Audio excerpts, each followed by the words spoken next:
Hey guys, Paigexcore here. So this video doesn't get stolen. I forgot to do that in my other one, but oh crap. Okay. But whatever. You know, I don't care. It's not like I'm showing Justin in this video anyway. Because of that. Anyway, so this is going to be my question and answer video about pregnancy / motherhood. So here we go. Did you ever get lower back pain in the beginning of your pregnancy at all? In the beginning of my pregnancy, I know there was one day where I was in so much pain. I was crying, like, so much, and, like, George couldn't even, like, grab my back to make it feel better. It was really, really bad. And then it was fine, like, mid-pregnancy, but then once my stomach started to get bigger, and if you guys saw my videos, like, my back was really, really arched at the bottom. That's when it really, really got painful. And towards the last couple weeks of my pregnancy, I had so much sciatica pain, like I couldn't even sit down for long periods of time, like not even for 3 minutes. It was horrible, horrible, horrible.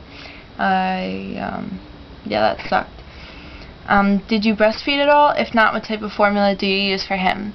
I did breastfeed. It lasted about a week. My nipples were so sore. I felt like he would always be hungry after. I feel like I was feeding him for like an hour, and he always was hungry, like every hour. So I'm like, you know what, screw this. And it's painful. It's something you really have to work at. Like, you really have to be determined to breastfeed if you're going to breastfeed. At least in my opinion, anyway. So, no, I did breastfeed. I'm not breastfeeding now.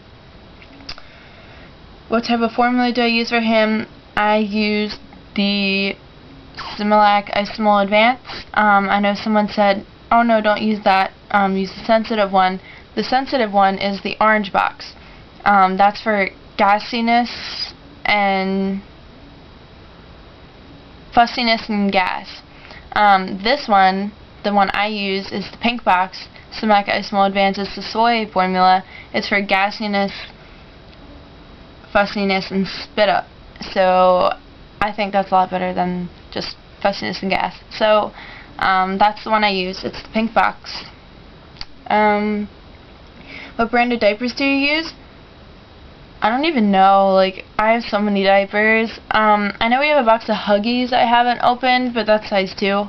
I'm pretty sure Pampers. Yeah, I think Pampers. And he's in size 1 diapers.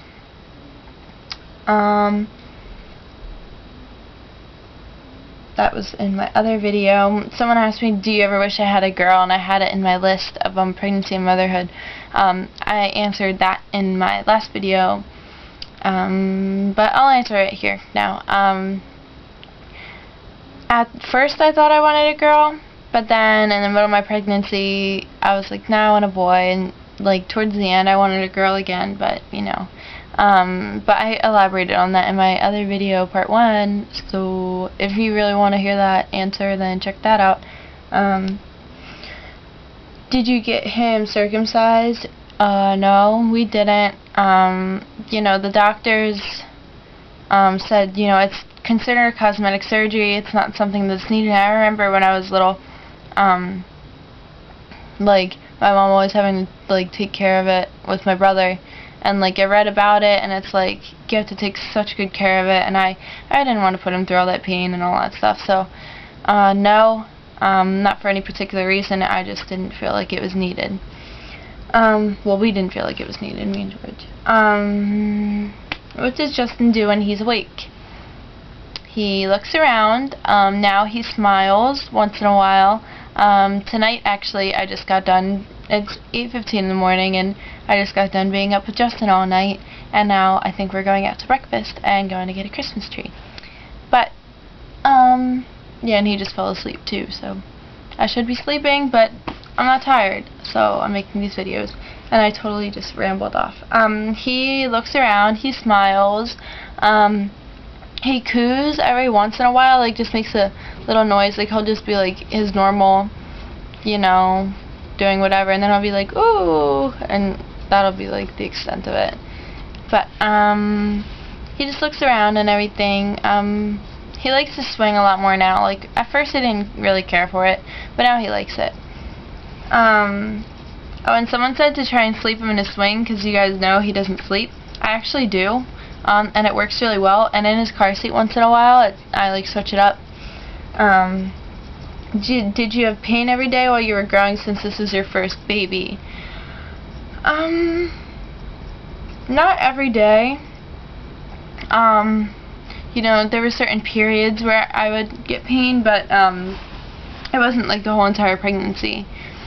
How far along were you when you found out you were preggo? I answered this in the last video, but I felt like it could pertain to this one too. I thought I was around 5 weeks, so did my doctor, but when I had my ultrasound, I was supposedly 6 weeks. Like, I made my first video, I was 6 weeks, and then I turned out to be 7 weeks and 5 days at the ultrasound. So, yeah, I was like probably around 7 weeks when I found out. And the reason it took me so long to find out was, you know, I was on birth control, it was all messed up. Long story short, I was 7 weeks. Is being a mom as hard as you thought it would be, or easier?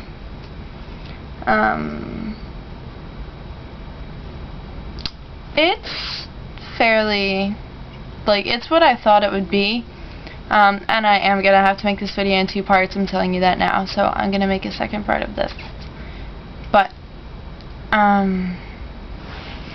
yeah, 8 minutes. It's like, you know, I thought it would be hard, I knew it would be hard. I didn't think it would be easy, but, you know, it's what I thought it would be, you know, it's the lack of sleep, it's the crying, it's everything, so I prepared myself for it.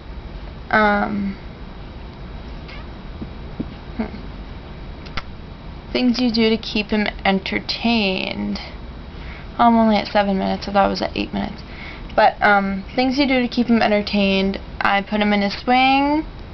I, put him in his crib. He loves his mobile, like his mobile. He loves music, so we play music. And I bounce him on my knee, I put him on his bouncer. You know, I do all that stuff. Episiotomy and stitches. Someone asked me if I got staples. No way. I didn't get staples, I got stitches. The episiotomy didn't hurt. I didn't even give a shit, like, really. Once she was like, okay, she didn't even tell me she was gonna cut me. I just saw her with scissors and a big needle. Well, not a big needle, I don't want to scare any of you guys. But, you know, it wasn't bad. You know, you're not even concerned with it once you're pushing. At least if you're doing it natural anyway. And if you have an epidural, you're numb anyway there. So, it's whatever. Stitches afterwards, they hurt. You have to be really careful going to the bathroom. That was about it. Like, they only hurt for a couple days and they dissolved on their own. I didn't have to get them removed or anything. That's about all the questions I got for pregnancy and motherhood. I thought I was going to have to do this in 2 parts, but I didn't. Oh, someone asked me, I know my parents watch these videos, but, you know, whatever. How far long did you wait to stop having sex?